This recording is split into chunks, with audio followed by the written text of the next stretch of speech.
Un jeudi assez chargé dans le monde de la politique au Saguenay-Lac-Saint-Jean, alors que plusieurs politiciens étaient de passage en région. Tout d'abord, la première ministre du Québec, Christine Fréchette, qui était à Roberval ce jeudi pour présenter deux candidats en vue des élections provinciales d'octobre. Il s'agit de la directrice générale du CPE des Lutins, Sandra Larouche, dans Chicoutimi, et du préfet de la MRC de Domaine-du-Roi, Yannick Baillargeon, dans Roberval. Ils porteront tous les deux les couleurs de la coalition Avenir Québec dans cette course provinciale.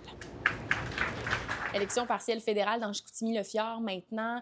On l'a vu ces dernières semaines, plusieurs chefs de parti étaient présents pour venir soutenir leurs candidats dans cette partielle. C'est notamment le cas de Mark Carney, Pierre Poilièvre, Yves-François Blanchet. Et aujourd'hui, c'est le tour de Maxime Bernier, le chef du Parti populaire du Canada, d'être présent, de venir prêter main forte à son candidat qui est François Sabourin. Il s'est notamment rendu à la marina de Chicoutimi et chez Rio Tinto, où il a rencontré partisans, médias et entrepreneurs.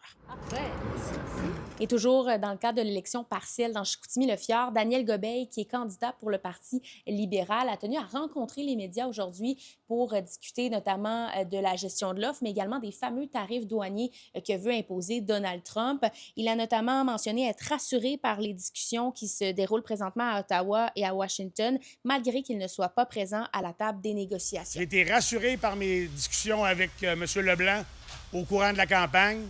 Puis, encore une fois, le Parti libéral du Canada va protéger nos producteurs. Je vous rappelle d'ailleurs que les électeurs de Chicoutimi-Le-Fjord seront appelés aux urnes le 31 août prochain. Le vote par anticipation, d'ailleurs, débute le 21 août. Et pour ce qui est des élections provinciales, la date du scrutin, c'est le 5 octobre. OK, bye!